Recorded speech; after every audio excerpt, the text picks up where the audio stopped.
Hey, what's up? Dillio coming to you live once again, and in this video, we're going to check out the Massive X plugin from Native Instruments. Make sure you check out dillio2k.com. And this is my first look at the plugin. Rumors have been spread around it for a while, and it was supposed to come out in February, and they pushed it back to June. And I just wanted to go ahead and just talk about this plugin because, as you guys already know, I've done a lot of things with the original Massive plugin. I think that what fueled the dubstep movement back when it was really popping. And, you know, to see this new plugin, you kind of wonder, okay, what's going to be next? What's going to be behind the corner for this one as it gets ready to be released? Now, the first thing that I saw about the plugin when I looked at it online, and I saw little pictures of it because they were teasing it, was that the interface just looks totally different. And, you know, what I would have preferred is that it looked like the previous one, but obviously they wanted to go into a new direction. And the reason I wanted it to look like the previous plugin was so that I could kind of sink my teeth into it very quickly and start sound designing with it and start making my own presets and patches and all this stuff pretty quickly without having to relearn the plugin. But I think with an interface like this, you know, I have to relearn the whole interface. You have to take time to understand where the oscillators are at. Like the previous plugin had 3 oscillators, and now we're down to 2, but it has more oscillators around that surrounding it, giving a total of 6, if that's what I read correctly. And so now learning how to integrate all that back into what I knew from Massive, it will be kind of a learning curve for me. What's pretty interesting though is that as you see around the top, there are 16 plugins. There are not 16 plugins. What am I saying? There are 16 macros that are available. As you understand, if you turn a macro, the macro can affect multiple things at the same time. Definitely a cool feature to have, and I'm looking forward to see that. Of course, you can assign those macro knobs to any parameter, a la the original Massive, and then assign them to a MIDI controller knob of your choice, which is pretty cool in case you want to get from one sound and you want to morph it to another. That's a great feature. Now, there's a ton of LFO shapes there for LFOs, which is good. I believe you have up to 9 LFOs, and then on another page you can actually see different performer LFOs like in the past one, but they kind of take that and they put it on steroids. The color scheme, it's okay. I think it adds for more higher visibility. However, it's just, it feels very unfamiliar because I'm used to that dark bluish interface, and I know my way around it. But the interesting thing is that the whole routing page has been totally altered. It almost looks like a reactor thing going on. It's almost like they're taking reactor DNA and splicing it with Massive DNA to make this. Of course, reactor is a great suite, but it sometimes can be overwhelming because there's so many modules.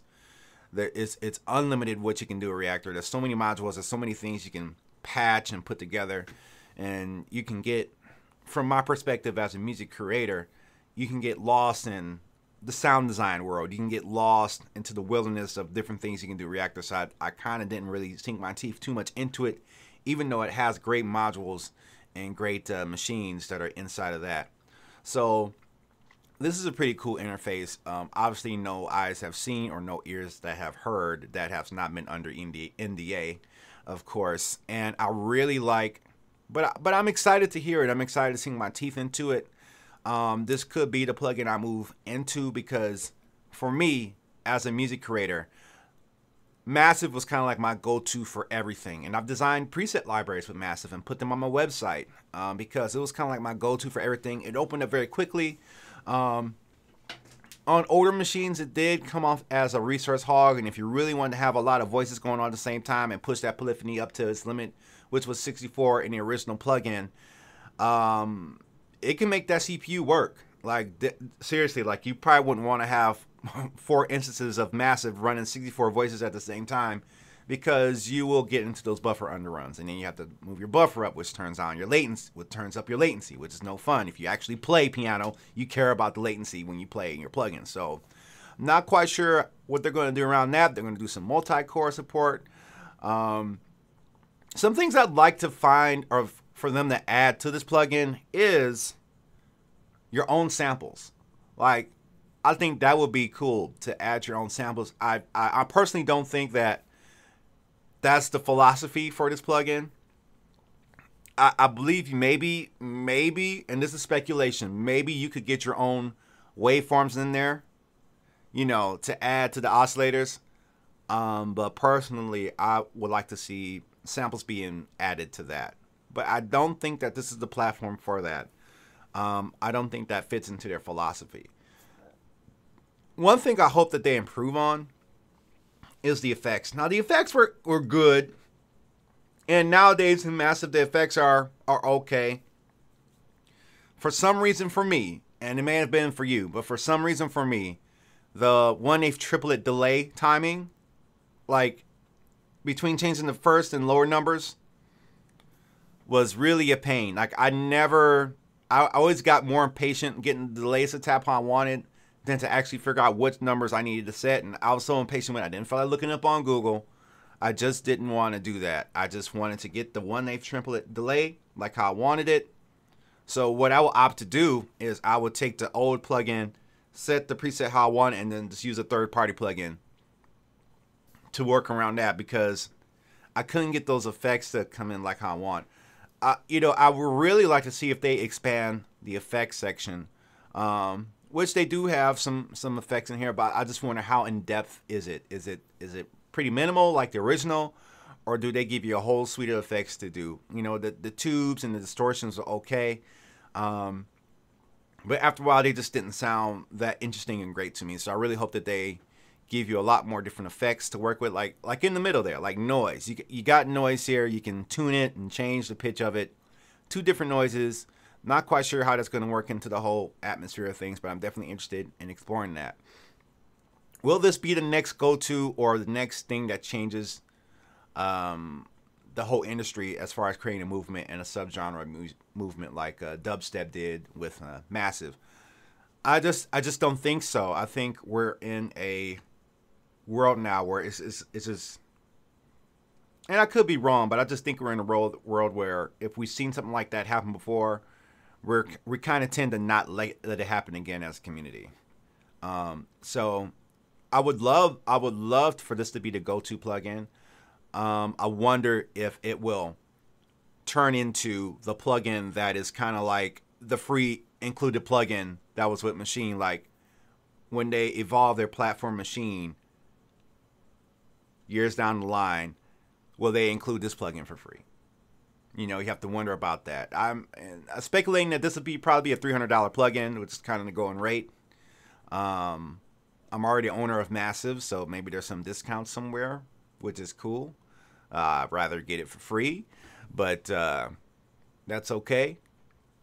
So yeah, I think this is a pretty cool plugin, and the view picture kind of throws me off. Like, oh yeah, these all these cool. I just wonder if they're going in a different direction that I can't go in. It would have been more welcoming if it looked familiar. You know, as a consumer, it would have been more welcoming if it looked familiar. At least with the color scheme. Like I could tell you right now, like the first thing I would want is like a night mode for this thing. I don't like, and that may be something psychological, I don't like brightly colored plugins. I think I like the more darker colored plugins because, you know, as a music producer, you're looking at a screen, and even when I stream on Twitch, I use Streamlab to stream on Twitch, right?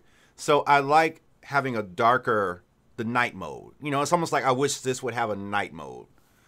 Because imagine this screen on this plugin on your screen. It's white. It's 1 o'clock in the morning. You're trying to crank out a song, and you got this bright plugin shining off of your screen.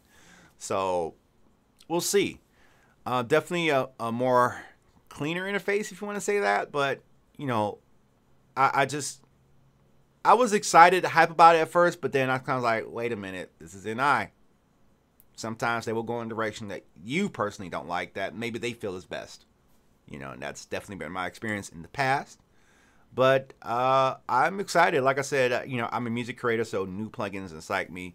And from a major company like this putting out another one with the same team, I'm sure they had a lot of fun making it, and I'm sure that it's a great product. I'm definitely interested to see how it works. I'm definitely interested in learning how to make my own plugins. And not necessarily contract someone else to do it, but I know that's a learning curve for me. But it's not impossible. All right. So with that, I'm going to close out. If you like this video, please let me know in the comments below. If there's something you'd like me to review or share my thoughts on, let me know in the comments below, and make sure you check out my preset library for the original Massive. It's called Khemikals, and I've designed a lot of R&B, trap soul, hip hop, EDM presets that are usable, and they're available at Dillio.com. All right, guys. Well, I'm out of here. Have a great one, and peace out.